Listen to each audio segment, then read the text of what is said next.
یہ بھائی کا سوال ہے، مکہ کے لیے روانہ ہوں گے تو نیت عمرہ کی کریں گے یا حج کی؟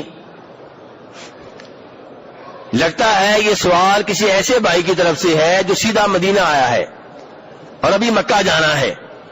تو میرے بھائی آپ نیت پہلے کریں عمرے کی، عمرہ کر کے آپ حلال ہو جائیں اور 8 تاریخ کو پھر آپ حج کی نیت کریں گے. ٹھیک ہے میرے بھائی؟ پھر آپ کا کون سا حج بنے گا؟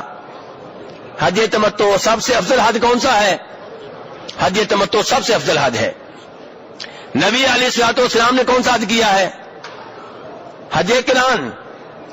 تو پھر ہم کیسے کہہ رہے ہیں حج تمتع افضل ہے بھائی؟ نبی علیہ الصلوۃ والسلام نے حج قران کیا اور ہم یہاں پہ کہہ رہے ہیں حج تمتع افضل ہے، یہ کیسے بھائی؟ میرے بھائی نبی علیہ الصلوۃ والسلام نے خود حج قران کیا، صحابہ کرام سے بار بار کہہ رہے ہیں حج تمتع کرو، حج تمتع کرو. پھر آپ نے حج قران کیوں کیا؟ آپ کا مسئلہ یہ تھا کہ آپ جب مدینہ سے نکلے تو اپنے ساتھ قربانی کا جانور بھی لے گئے. آپ نے ساتھ کیا لے گئے؟ قربانی کا جانور. اب نکاح سے جا کے نیت کی حج کی. اب آپ نے ان صحابہ کرام سے کہا جو جانور ساتھ لے کر نہیں گئے تھے کہ تم بیت اللہ کا طواف کرنے کے بعد، صفا مروہ کرنے کے بعد بال منڈوا دو اور حلال ہو جاؤ، تمہارا عمرہ ہو جائے گا.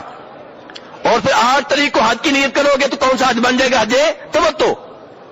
اب صحابہ کرام پریشان کہ اللہ کے رسول ہمیں کہہ رہے خود یہ کام نہیں کر رہے.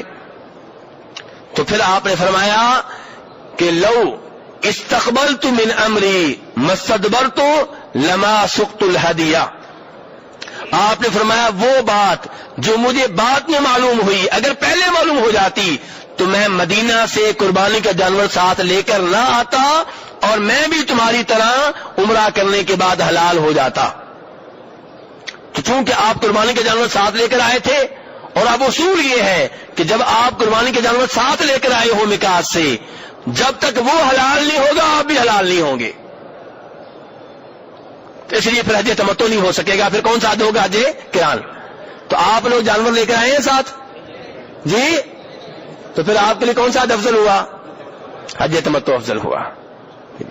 اور یہاں پہ چھوٹی سی بات بتا دوں، میرے کئی بھائی کانوں میں آ کے پوچھتے ہیں، سب کے سامنے نہیں پوچھتے. میں کہتا ہوں سوال لکھ کر بھیجے سب کا فائدہ ہو. ٹھیک ہے؟ وہ یہ پوچھتے ہیں، ایک تو سوال یہ پوچھتے ہیں کہ ابھی ہم مدینہ میں ہیں، یہاں پہ ہماری بیگم ہمارے لیے حلال ہے کہ نہیں؟ آپ کی بیگم یہاں پہ آپ کے لیے حلال ہے. اس کے بعد جب آپ مکہ جائیں گے عمرہ کر لیں گے، طواف آپ نے کر لیا، صفا مروہ کی صحیح کر لی، بال منڈوا لیے، اب آپ حلال ہو چکے ہیں. اب بیگم آپ کی آپ کے لیے حلال ہے جب تک آپ دوبارہ احرام نہیں باندھتے. ٹھیک ہے میرے بھائی جی. تو اب یہ بھائی نے پوچھا تھا مکہ کے لیے روانہ ہوں گے تو کیا نیت کریں گے؟ میرے بھائی آپ عمرہ کی نیت کریں گے.